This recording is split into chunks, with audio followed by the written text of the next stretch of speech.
In this lesson, we're going to consider the idea of a limit.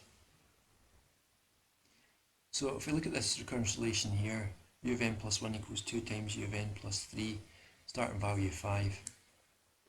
If we start going round this recurrence relation, u of 1, multiply the 5 by the 2 and add 3, you get 13.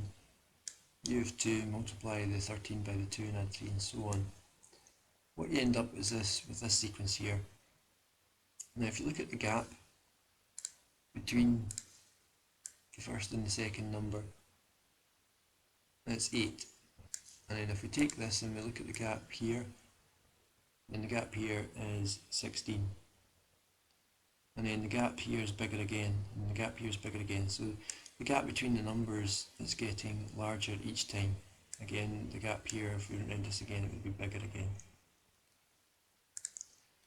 What if you plotted this? Well, it would look like this idea here. The further on you get with the values here, the higher it gets. An exponential curve would be created. So what we say is the terms are divergent. They're diverging away from each other. They're not coming together.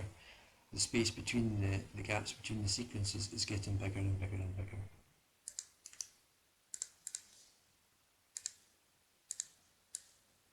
If we have a look at this, consider this recurrence relation, u of n plus 1 equals 0.5, u of n plus 3, starting value 2. If we go round this, multiply by 0.5 and add 3, we get 4. Multiply by 0.5 and add 3, you get 5, and so on. So if we look at the gap here this time,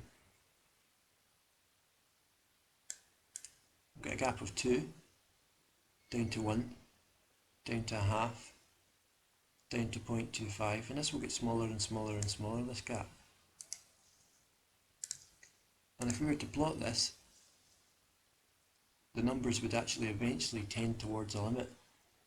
We would get to 5 point something, but the number would keep repeating all the time. So what we say is, this sequence goes towards a limit. The terms are convergent this time. They're coming together to one value. So what we have to do is we have to look at when this happens and when it doesn't. Here's a case where you can do this. If you type the value 2 into your calculator, push equals, and then type whatever the recurrence relation is, times 8, add 9, and then keep hitting equals, it will go round and round and round it, and you will find which sequences converge and which diverge.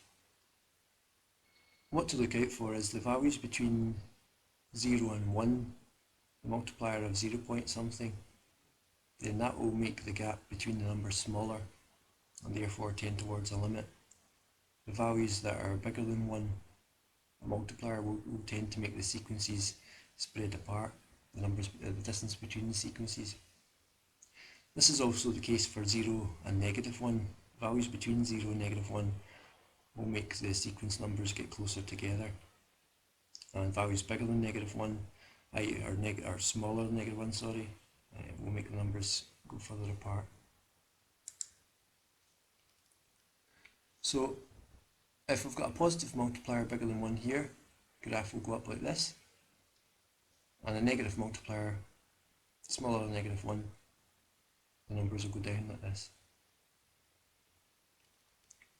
The value is going to a limit. If you're going between 0 and 1, the numbers will increase towards a limit, and numbers between 0 and -1, then the sequences will decrease towards a limit.